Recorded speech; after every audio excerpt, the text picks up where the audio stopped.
이런 글을 읽었습니다. 지난주에 읽었는데요. 예수를 믿은 후에 그리스도인들은 왜 변화가 잘 안 될까? 이런 내용이었습니다. 왜 예수를 믿은 후에 그리스도인들이 잘 변화가 되지 않을까? 이것은 평생 갖는 질문이다. 구원은 변화다. 구원을 이루는 것은 주님 오실 때까지 계속 변화하는 것이다. 이것은 모든 목회자와 그리스도인들의 목표다. 교회의 존재 이유도 변화를 이루어 세상을 구원하고 변화시키는 데 있다. 이 글을 이렇게 읽으면서 개인적으로 이런 생각을 하게 되었습니다. 변화가 이렇게 중요한데 왜 변화는 잘 되지 않을까? 스스로를 생각해봐도 그렇고 여러 많은 사람들을 생각해봐도 그렇습니다. 왜 변화가 잘 되지 않을까? 어떤 때는 변화된 것 같다가도 또 제자리로 돌아가는 것 같은 그런 모습을 반복적으로 본다는 거죠. 바울, 우리가 생각할 때 흡결이 전혀 없어 보이는 바울이지 않습니까? 근데 바울도 이렇게 보면 로마서 7장에서 그렇게 고백을 합니다. 내가 원하는 것은 행하지 아니하고 도리어 미워하는 것을 행하는도다.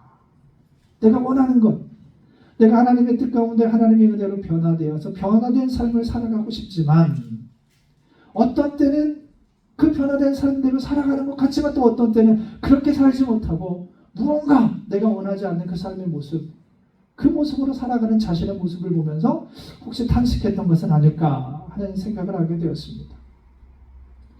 여러분, 하나님은 우리가 변화되기를 원하십니다. 하나님은 변화를 원하세요.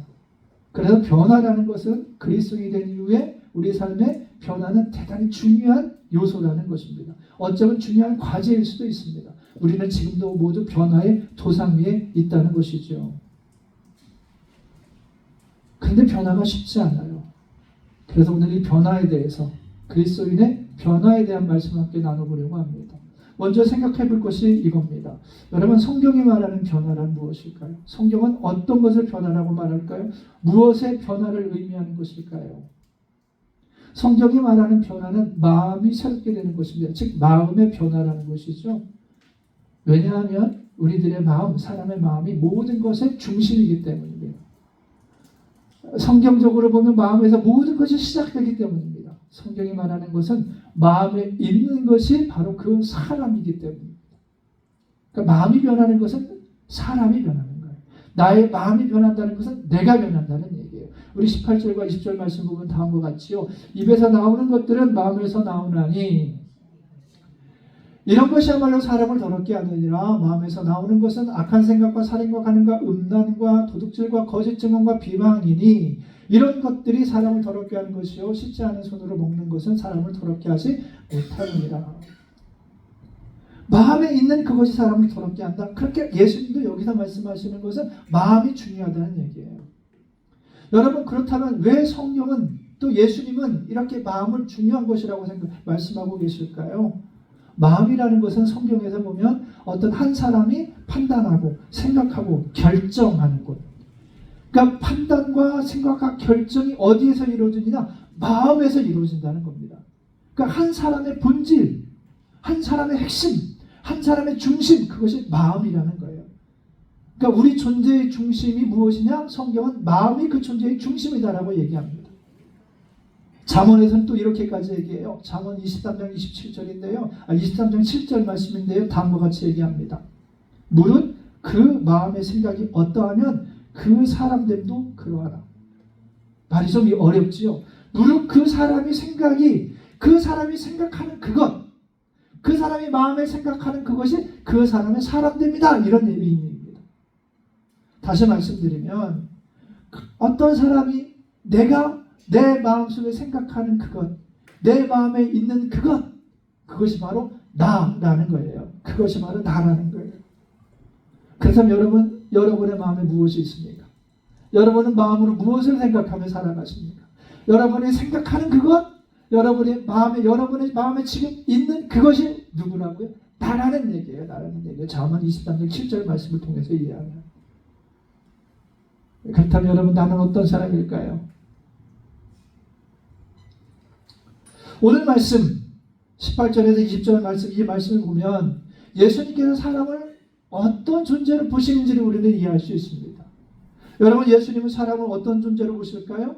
이 말씀을 통해 이해한다면, 18절에서 20절 말씀을 통해 이해한다면, 그리고 우리가 잠언 23장 7절 말씀과 대입해서 이 말씀을, 사람을 이해하면 사람은 뭡니까? 마음에 있는 것이 그 사람이니까 예수님의 말씀을 빗대어 보면 마음에 있는 것 무엇이지요? 살인과 간음과 음란과 도둑질과 거짓 증언과 비방이 이 안에 있는 거예요. 그렇다면 이것이 나라는 겁니다. 이것이 사람이라는 거예요. 그럼 예수님은 사람을 어떻게 이해하십니까? 죄인으로 이 말씀은 이해하고 있다는 겁니다. 예수님은 사람을 죄인으로 보셨어요. 여러분, 우리 마태복음 이렇지만요, 마가복음 7장 21절과 20절과 21절에도 이것과 관련된 말씀이 나오는데요. 거기에는 몇 가지 더 죄의 항목을 추가합니다.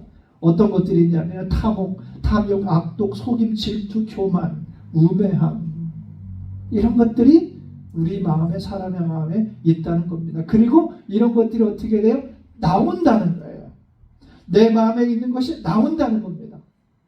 그리고 이 마음에 있는 것이 나와서 나라는 존재를, 사람을 더럽게 한다, 이 얘기죠.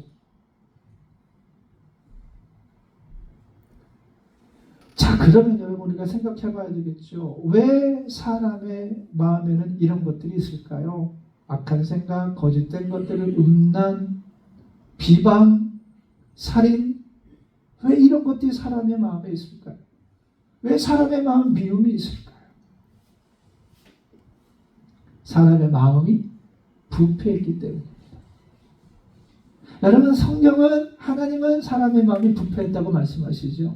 대표적인 예가 예레미야입니다.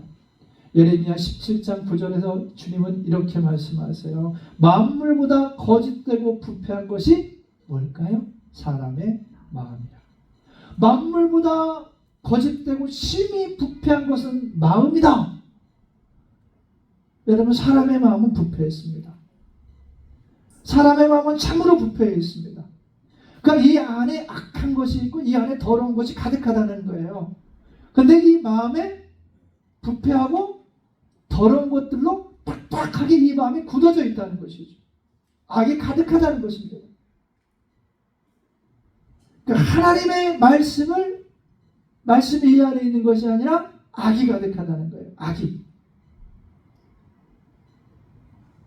여러분, 이게 바로 우리들의 모습이라는 겁니다. 부패했고 악이 있고 죄가 가득한 것. 그래서 그 마음이 굳어져 있고 그 굳어진 마음으로 하나님의 말씀도 듣지 않는 것. 그것이 사람의 마음이라는 겁니다. 그렇다면 내 마음을 통해서 내 마음의 모습을 보면서 보게 되는 나는 누구일까요? 나 역시 죄인이지요. 나는 죄인입니다. 여러분, 우리가 이 사실을 깨달을 수 있기를 바랍니다. 나는 죄인이에요. 마음이 부패했어요. 마음에 악이 가득해. 예수 믿는 데는 그럴 수 있다는 거예요.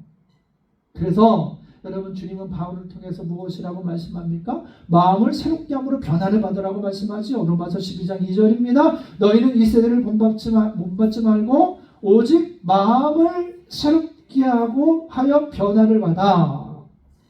마음을 새롭게 하는 것이 내 존재가 변화되는 거예요.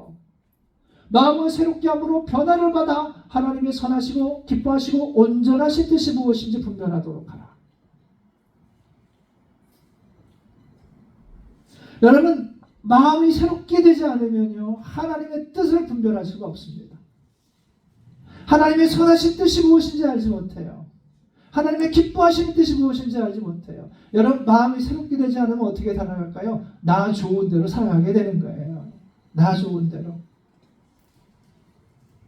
그래서 여러분, 성령이 내게 임하시면 어떤 일이 일어날까요? 성령님이 임하시면 우리는 어마어마한 은사 받고 방언을 하고 예언을 하고 그런 것만 생각하죠. 여러분, 성령이 내게 임하시면 성령님은 내 마음을 새롭게 하시는 거예요. 네 마음에 변화가 일어나는 거예요. 여러분, 에스겔 36장 26절을 보십시오. 또 새 영을 너희 속에 두고, 성령을 우리 속에 두신다는 겁니다. 성령이 내게 안에 임하였을 때 어떤 일이 일어나니까 새 마음을 너희에게 주되 너희 육신의 굳은 마음을 제거하고 부드러운 마음을 줄 것이요. 성령이 임하셔서 우리 마음에 새로운 마음이 임하면 우리 안에 있었던 딱딱한 딱딱하게 굳어버린 이 마음이 제거되고 굳은 마음을 제거하시고 부드러운 마음을 주신다는 겁니다. 여러분, 성령님은 내 안에 있는 굳은 마음을 제거하세요. 여러분 안에 있는 굳은 마음을 제거하십니다. 악으로 굳어진 마음, 그래서 죄를 죄로 인식하지 않는 이 마음, 악을 악으로 여기지 않는 이 마음을, 딱딱하게 악으로 굳어버린, 죄로 굳어버린 이 마음을 성령님은 제거하신다는 거예요. 성령님이 굳은 마음을 제거하시고 우리에게 부드러운 마음을 주십니다. 부드러운 마음 뭐겠습니까? 하나님을 의지하는 마음, 하나님을 신뢰하는 마음, 하나님을 사랑하려는 마음, 하나님의 말씀을 드리려는 그 마음을 성령님께서 우리들에게 주신다는 겁니다. 따라서 여러분, 우리 그리스도인들에게 참되고 참된 변화는 무엇이겠습니까? 내 마음이 변하는 거예요. 내 마음이 변합니다. 마음이 새로워지는 것입니다. 그리고 내 마음이 변할 때에, 내 마음이 새로워질 때 나라는 존재도 변하고 새로워지는 것이지요. 사랑하는 여러분, 나는 성령께서 우리 마음을 변화시켜 주시기를 바랍니다. 두 번째로 생각해 볼 것은 뭐냐면, 성경에서 말하는 변화는 마음의 변화다라는 걸 우리가 알았죠. 그런데 알았어요. 왜 이렇게 변화가 안 될까 하는 문제. 왜 이렇게 변화는 어려울까요? 여러분, 우리는 예수를 믿지요. 예수를 믿는데도 변화된 그 나의 모습 너무나 낯설지 않으세요? 가끔씩은 그럴 때 있지 않으십니까, 여러분? 내가 이렇게 변했어 하고 깜짝 놀랄 때 있지 않으세요? 어떻게 내가 이렇게 변했을까? 근데 또 놀랄 때가 있어요. 내가 나 예수 믿고 이렇게 변했나 봐 하고 깜짝 놀랐는데 어느 날 며칠 뒤에 보면 다시 옛날로 돌아가 있는 나의 모습을 보면 또 깜짝 놀라는 거예요. 여러분, 그렇지 않으신가요? 그럼 우리들의 모습이라는 거예요. 그러니까 영적인 요요 현상이 항상 반복적으로 일어나지 않습니까? 그러니까 변화가 그만큼 어려워요. 왜 그럴까요? 첫 번째는요, 자기 고집 때문입니다. 내 생각으로 가득 차 있기 때문이에요. 내 주장, 내 고집, 내 생각, 나를 사랑하는 마음, 이것이 너무 강한 거예요. 여러분, 예레미야는 그렇게 얘기를 해요. 예레미야는요, 주께서 나보다 강하셔서 나를 이기셨습니다. 그렇게 예레미야는 고백하거든요. 그러니까 예레미야에게는 그래요. 나는 선지자, 예언자 하기 싫어서요, 하나님. 그런데 하나님께서 나보다 강하셔가지고 내가 하나님한테 졌어요. 그래서 이거 하고 있어요, 나 지금. 예언자 하고 있어요. 그 얘기거든요. 근데 우리는 어떠냐면, 내가 하나님보다 강하려고 그래요. 우리는 내가 하나님을 이기려고 그러지 않습니까? 그게 우리들의 모습이라는 거예요. 여러분, 2절 말씀을 보십시오. 당신의 제자들이 어찌하여 장로들의 전통을 범하나이까? 떡 먹을 때에 손을 씻지 아니하나이다. 여러분, 지금 이 말씀 가운데서 바리새인들이 문제 삼는 건 뭐지요? 바리새인들이 문제 삼는 것은 왜 장로들의 전통을 지키지 않느냐라는 거예요. 왜 장로들의 전통을 지키지 않느냐. 지금 그들은 이걸 가지고 고집하는 겁니다. 하나님의 말씀이 아니라. 어떻게 하면 내가 하나님의 말씀을 잘 따를까? 어떻게 하면 하나님의 말씀을 잘 이해하고 그 말씀을 순종할 수 있을까? 이것이 아니라는 겁니다. 장로들의 전통을 왜 지키지 않았느냐 이거예요. 여러분, 장로들의 전통 모르잖아요. 우리가 잘 뭔지. 어떤 교회 어떤 교회의 장로들이 가진 전통 그런 건 아니라는 거 아시겠죠? 사실 장로들의 전통 우리가 몰라도 돼요. 하지만 이 말씀 앞에서 우리가 한 가지 질문을 해볼 수 있습니다. 우리가 장로들의 전통이 뭔지는 몰라요. 그런데 이 질문을 할 수 있죠. 지금 문제를 삼고 있는 것은 뭡니까? 왜 음식을 먹을 때 손을 씻지 않았냐는 거예요. 그렇죠? 왜 음식을 먹는데 손을 씻지 않았냐? 그럼 우리는 질문해 볼 수 있어요. 하나님의 말씀에, 모세의 율법에 과연 음식을 먹을 때 반드시 손을 씻어야 된다는 말씀이 있느냐? 있을까요? 없을까요? 있는 것 같기도 하고 없는 것 같기도 하세요? 어디서 본 것 같기도 하고 안 본 것 같기도 하세요? 여러분, 없어요. 음식 먹을 때 손을 씻어라 그런 얘기는 없어요. 무슨 말씀입니까? 음식 먹을 때 손을 씻으라는 것은 하나님의 말씀이 아니라는 겁니다. 하나님 말씀이 아니에요. 그런데 그들은 지금 바리새인들은 이 문제를 문제 삼고 있는 거예요. 장로들의 전통이라는 것은 유대인들의 율법 전문가들이었던 서기관들이 바리새인들이 모여가지고 사람들이 야 율법을 조금 더 이렇게 지켜보자 하는 의도를 가지고 인간들의 여러 가지 항목을 집어넣은 거예요. 사람들이 만든 거예요. 그래서 왜 씻지 않은 손으로 떡을 먹습니까? 빵을 먹습니까? 당신의 제자들은 이렇게 바리새인들이 예수님께 물으니까 예수님께 이제 항의를 한 거죠. 예수님께서 뭐라고 말씀하셨습니까? 3절과 6절에 나와요. 너희는 어찌하여 너희의 전통으로 하나님의 계명을 범하느냐? 어찌하여 너희의 전통으로 하나님의 말씀을 범하느냐? 여러분, 이런 일들이 우리 삶에도 일어날 수 있어요. 여러분, 교회 안에도 이런 일들이 일어날 수 있어요. 사람들이 만들어놓은 여러 가지 모습들을 가지고 여러 가지 일들을 가지고 하나님의 말씀을 어길 수도 있다는 겁니다. 따르지 않을 수도 있다는 겁니다.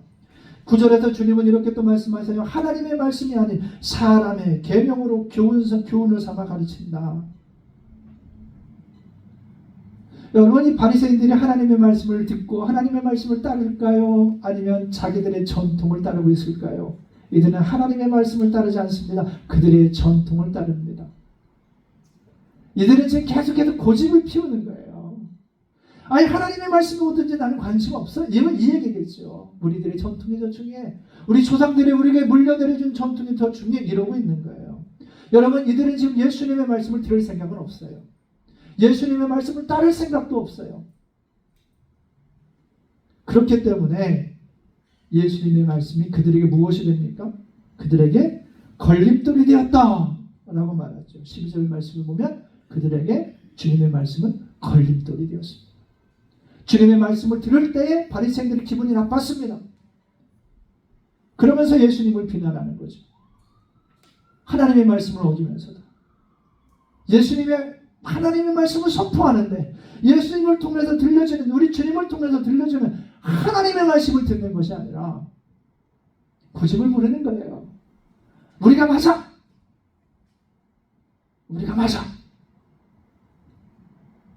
자기 생각이 옳다고 하는 겁니다. 자존심 때문에, 열등감 때문일 수도 있겠죠. 그들은 주님의 말씀을 듣고도 그 말씀을 따라 자신들을 바꿀 생각이 전혀 없는 겁니다. 그래서 예수님께서 바리새파 사람들을 뭐라고 부르십니까? 우리 14절을 보면 그들은 맹인이다 이거예요. 맹인이다.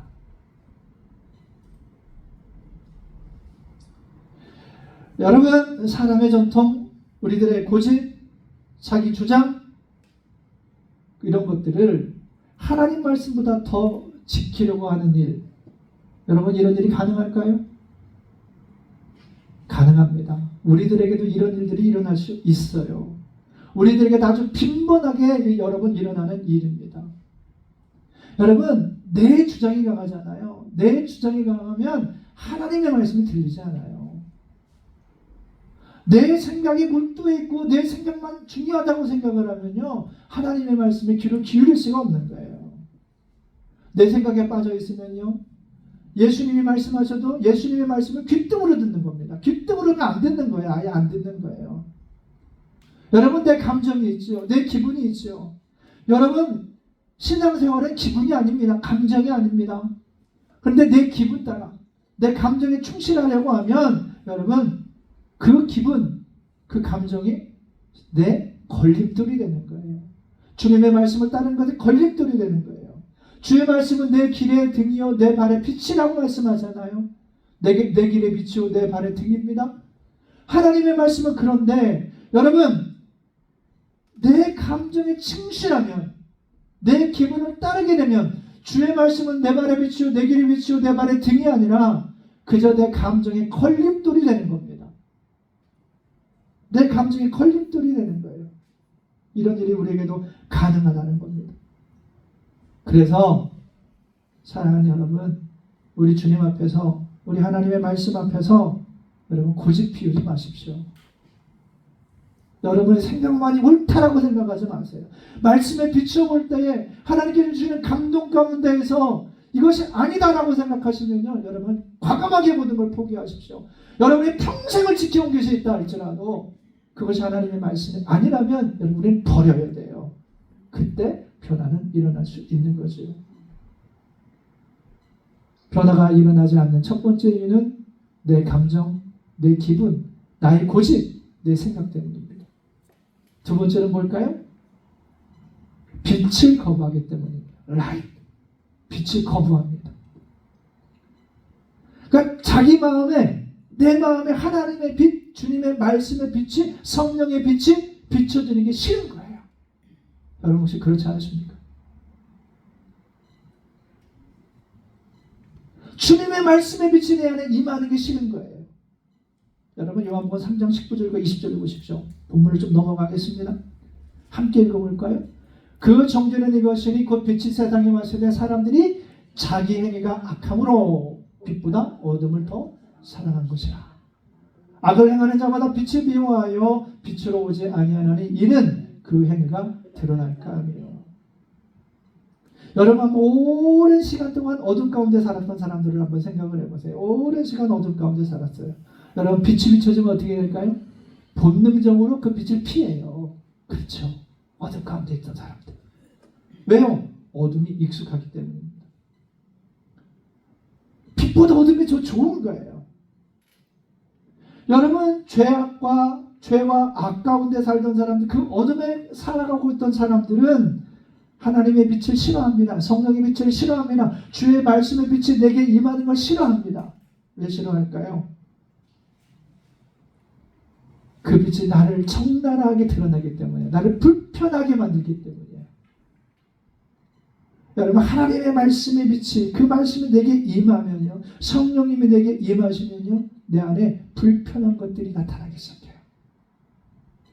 생각을 해보세요. 어둠 가운데 있을 때 아무것도 안 보이잖아요. 어두운 방에 들어갔을 때, 시간같이 어두운 방에 들어갔을 때 아무것도 보이지 않아요. 그래서 무엇이 문제인지, 무엇이 어떤 것이 잘못된지 몰라요. 내 불이 딱 켜졌다고 생각을 해보십시오. 여러분 불이 딱 켜졌어요. 다 드러나기 시작해요. 다 보여요. 무엇이 문제인지, 무엇이 헝클어졌는지, 무엇이 잘못되어 있는지, 얼마나 지저분한지 다 보입니다. 그때 어떨까요? 치우든지 불편한 그대로 살든지 둘 중에 하나겠죠.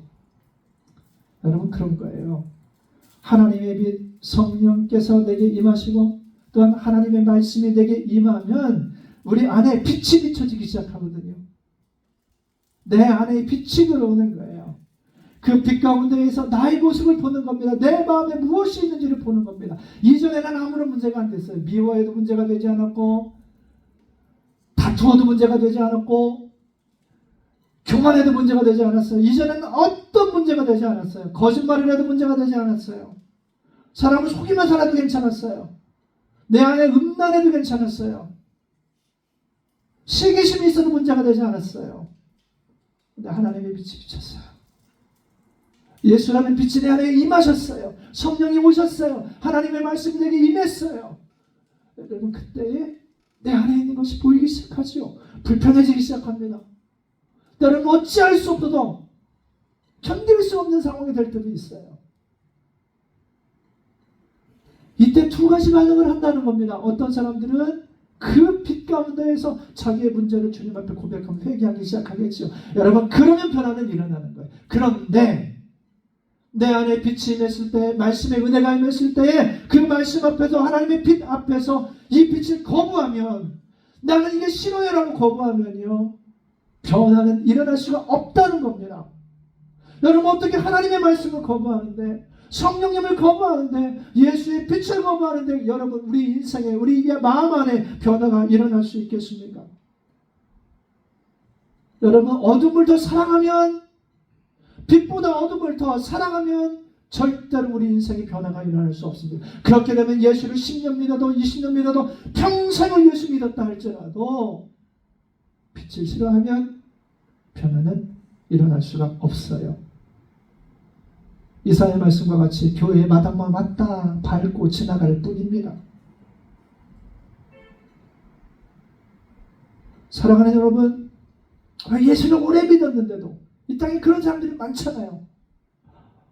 저를 비롯한 여러분을 비롯한 많잖아요. 그런데 왜 그토록 우리는 예수를 그렇게 오래 믿었는데 변화가 일어나지 않습니까? 그렇다면 우리는 한번 생각을 해봐야 되는 거죠. 나는 빛을 더 사랑하고 있을까? 어둠을 더 사랑하고 있을까?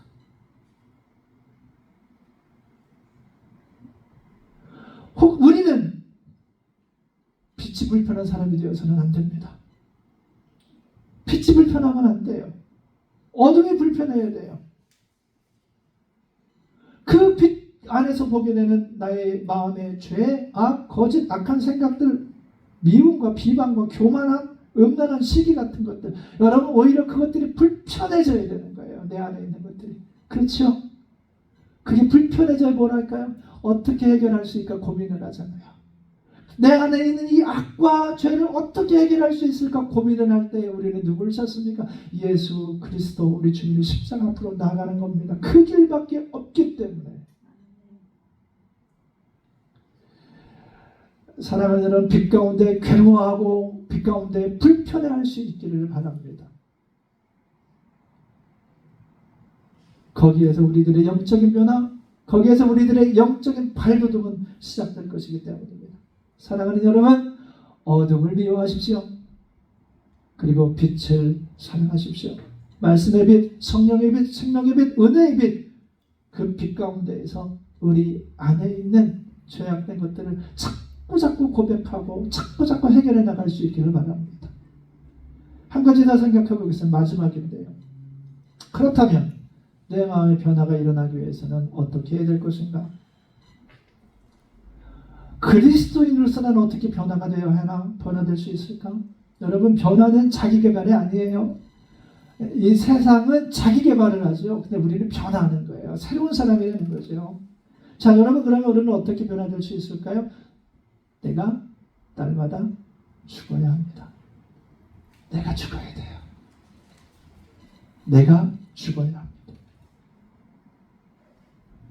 우리 본문 아니지만 고린도전서 볼게요. 15장 31절입니다. 우리 이제 우리말 성경인데 우리말 번역에 같이 한번 읽어보겠습니다. 시작. 형제들이여, 내가 그리스도 예수 우리 주 안에서 가진 내 자랑인 여러분을 두고 탄원합니다만 나는 날마다 죽습니다.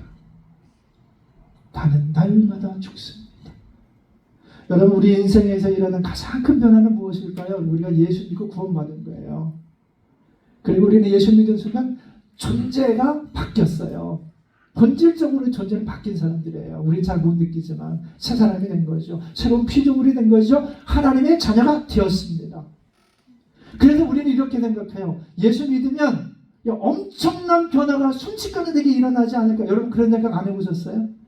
난 예수 믿잖아. 그러니까 엄청난 변화가 내게 일어날까요? 여러분, 교회 밖에 사람들, 예수님을 믿지 않는 분들이 그렇게 많이 생각을 해요. 우리 예수 믿는 사람들, 니들은 예수 믿는데 왜 그래? 나랑 네가 다른 게 뭐가 있어? 이런 얘기 많이 하잖아요. 여러분에게 누가 그렇게 얘기하세요? 안 하기를 바랍니다. 그렇게. 당신은 달라. 이렇게 얘기했으면 좋겠어요. 어쨌든 우리들도 그런 기대예요. 내가 예수 믿으면 급진적으로 변할 것 같이, 갑자기 변할 것 같이, 갑자기 착한 사람이 되고 선한 일을 하고 말도 달라지고 마음에 생각하는 건 늘 거룩하고 아름다운 생각들만 하고 사람들을 위로하고 격려하는 말들이 풍성해지고 힘들고 어려운 사람들이 있으면 돕는 데 앞장서고 심지어 내가 비록 가난할지라도 돈이 없어도 그래 나는 예수님 한 분이면 만족하며 살 수 있어요 라고 고백하는 사람으로 바뀔 수 있다고 생각을 해요. 그렇게 생각하며 살지 않습니까? 그런데 여러분, 실상은 어떻습니까? 진짜 그런가요? 안 그래요. 실상은 그렇지 않은 거예요.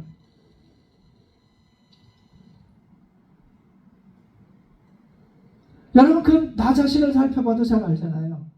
저를 보시지 말고 우리 여러분들을 보시는 거죠. 여러분 스스로를 살펴보면 아시잖아요. 나 예수 믿는데 별로. 어떤 때는 그런 생각도 들어요.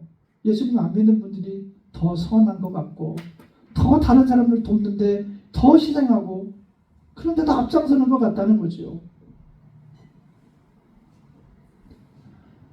더 사람을 잘 용서하는 것 같기도 하고 더 너그러운 것 같기도 할 때가 있어요. 근데 여러분 여기서 내가 어떤 존재인지를 다시 생각해야 됩니다. 우리는 그 모습 보면 실망할 수 있거든요. 난 예수 믿어도 이런데. 그런데 여러분 나는 어떤 사람이냐? 여러분 우리가 예수님을 믿고 하나님의 은혜로 의인이 되었지요. 의롭다 인정을 받았어요. 그러나 여전히 우리 안에는 무엇이 있습니까? 죄악이 있다는 거예요. 우리는 용서받았지만 용서받은 죄인이라는 겁니다.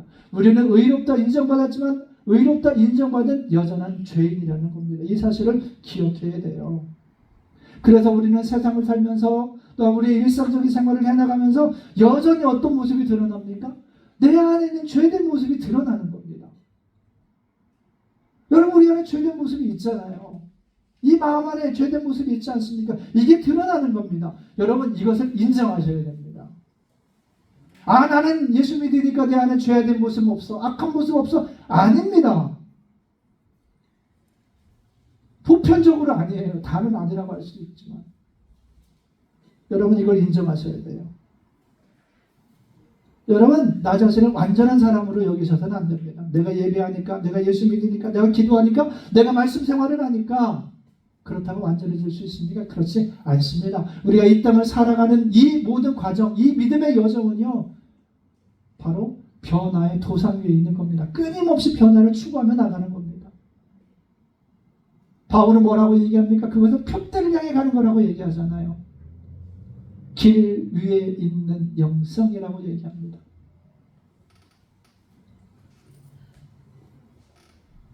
우리는 여전히 부족합니다. 근데 신기한 게 그거예요. 말씀 생활을 할수록 기도 생활을 할수록 예배를 하면 할수록 더 뼈저리게 느끼는 게 이거잖아요. 나는 왜 이럴까?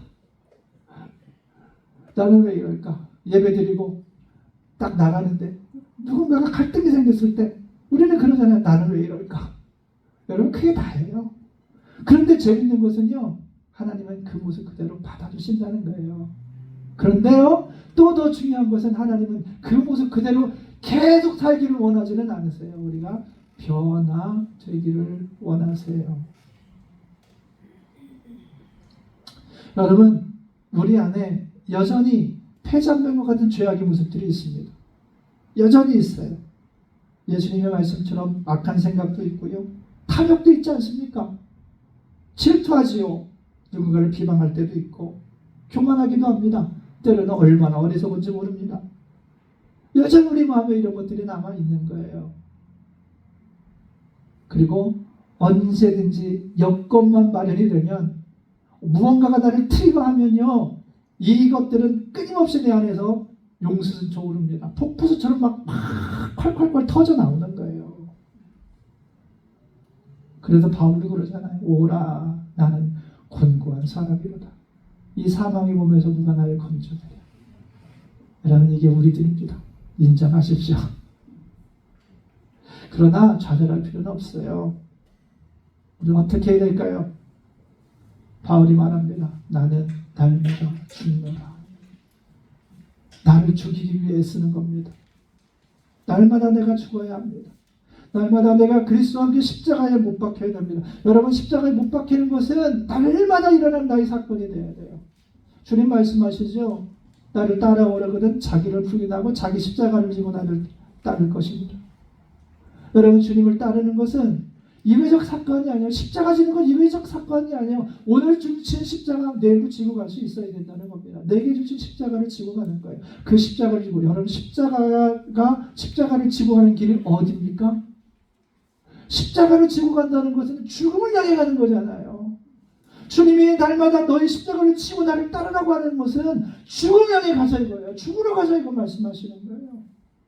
진짜 육신이 죽는 게 아니라 여러분 내 죄가 죽고 내 욕망이 죽고 내 안에 있는 이 우리 마음에 있는 죄된 것들이 죽는 그 은혜를 누리게 해요. 십자가를 지고 날마다 주님을 따라 가야 한다는 겁니다.